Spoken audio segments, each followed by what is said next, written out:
Hi guys, welcome to my channel. ఈరోజు మరి యువనేస్తం అంటే నిరుద్యోగ వృత్తి. అసలు ఈ నిరుద్యోగ వృత్తి ఏ క్వాలిఫికేషన్ ఉన్న వారికి వస్తుంది, అదేవిధంగా ఏ క్వాలిఫికేషన్ ఉన్న వారికి వస్తుంది, ఏ డాక్యుమెంట్స్ ఉండాలి, ఎటువంటి అర్హతలు ఉండాలి, అనర్హతలు ఏంటి అనేది ఈ వీడియోలో అయితే నేను కంప్లీట్గా చెప్పాలనుకుంటున్నాను. కాబట్టి గైస్, ఇదైతే స్విఫ్ట్ వీడియో అయితే కాదండి. దయచేసి ఎవరు స్కిప్ చేయకుండా దయచేసి చివరిదాకా చూడండి. ఎందుకంటే చాలామంది నిరుద్యోగులు ఉన్నారు. ఒకవేళ ఆ నిరుద్యోగ వాళ్ళకి ఏ విధంగా అప్లై చేయాలి, ఏ డాక్యుమెంట్స్ ఉండాలి, ఒకవేళ తెలియకపోవచ్చు.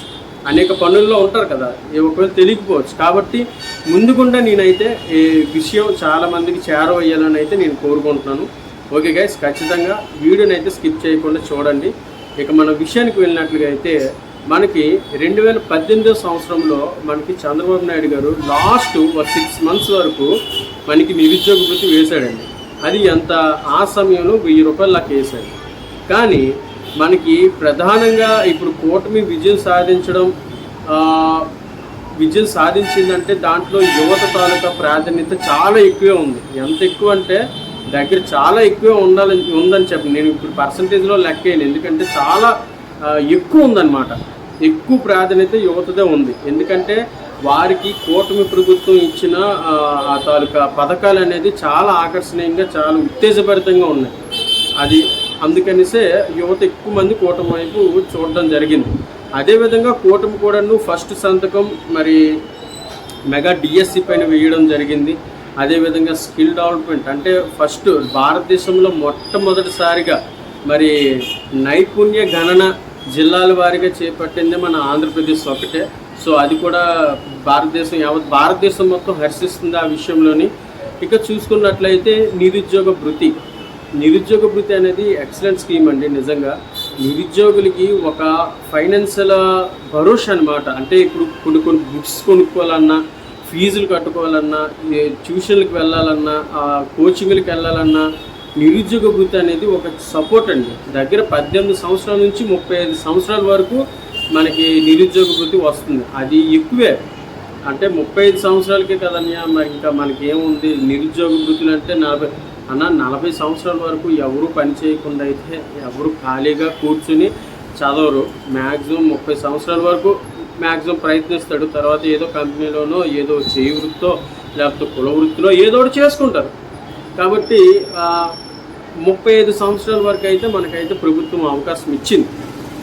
ఏజ్ ప్రకారం చూసుకున్నట్లయితే 18 నుంచి 35 సంవత్సరాల మధ్యలో ఎవరైతే డిప్లొమా చేస్తారో, ఎవరైతే డిగ్రీ చేస్తారో వాళ్ళకైతే ఇవ్వడం జరిగింది. మరి అదేవిధంగా మరి 35 సంవత్సరాలు దాటిపోయిన తర్వాత అవకాశం ఉందా అనేసుకుని అంటే ఖచ్చితంగా లేదనేసి చెప్పాలండి. ఎందుకంటే వాడు క్లియర్గా ఇచ్చేసాడు మనకి.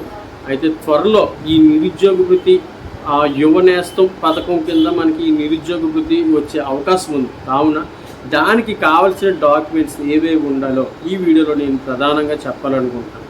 కాబట్టి మీరైతే ఏ డాక్యుమెంట్స్ ఖచ్చితంగా ఉండాలంటే ఆధార్ కార్డ్ అండి. ఆధార్ కార్డ్ లింక్ అయిన మొబైల్ నెంబర్ కంపల్సరీగా ఉండాలి. అదేవిధంగా డొమెస్టిక్ సర్టిఫికేట్ అంటే ఖచ్చితంగా క్యాస్ట్ సర్టిఫికేట్ అనేది ఉండాలి. Community and nativity and date of birth certificate అనేది ఉంటుంది కదా మన క్యాస్ట్ సర్టిఫికేట్లోని. ఖచ్చితంగా అది మాత్రం పక్కాగా అడుగుతాడు. నెక్స్ట్ బ్యాంక్ అకౌంట్ ఏంటి, బ్యాంక్ అకౌంట్ దగ్గర నెక్స్ట్ బ్యాంక్ అకౌంట్ కంపల్సరీ అండి.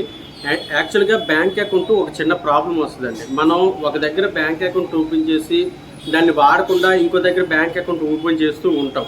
ఇలాంటి సమస్య అంటే ఇలాంటి పరిస్థితి వచ్చినప్పుడు మీకు మీ ఆధార్ కార్డుకి లింక్ అయిన బ్యాంక్ అకౌంట్ వేరే విధంగా ఉంటుంది.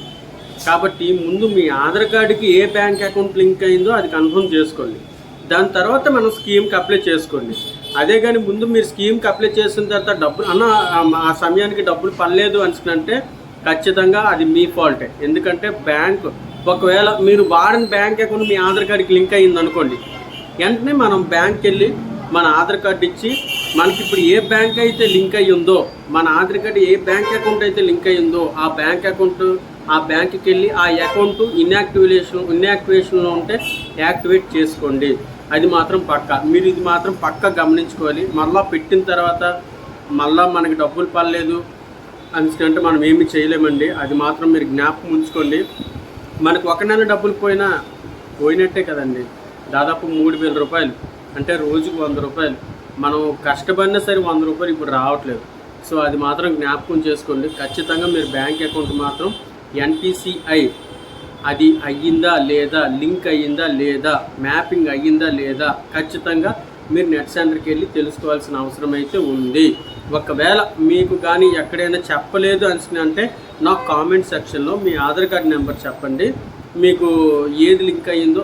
సరే వద్దులేండి, మరి ఇంకా అవన్నీ ఎక్కడెక్కడి నుంచో చూస్తారు కాబట్టి మనం ఆ బాధ్యత తీసుకోలేం, మీరు చూసుకోండి. అది next mail ID and photo and qualification, మీరు డిగ్రీ అయితే డిగ్రీ, డిప్లొమా అయితే డిప్లొమా, ఇన్కమ్ సర్టిఫికేట్ బదులుగా రేషన్ కార్డు కూడా ఇవ్వచ్చు.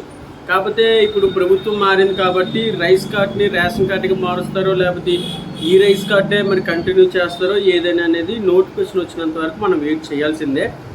ఓకే గైస్, మరి ఖచ్చితంగా నిరుద్యోగ భృతి ఖచ్చితంగా డిగ్రీ డిప్లొమా అయిన ప్రతి క్యాండిడేటు లబ్ధి పొందుకోవాలని అయితే నేను మనస్ఫూర్తిగా కోరుకుంటున్నాను. అందుకని ముందుకుండా ఈ వీడియో చేస్తున్నాను.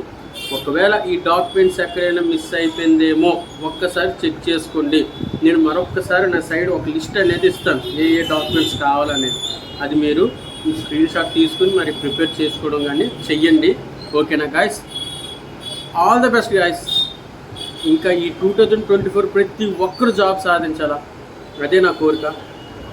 ఒకవేళ నీకు ఏమైనా SSC GD కానీ వచ్చినట్లయితే ఈ వీడియో ఆ టైంకి చూస్తున్న వాళ్ళైతే వదిలేండి, ఇదంతా ఎప్పుడు జరిగేది. సరే అది వదిలేయండి. All the best guys, God bless you, జై హింద్.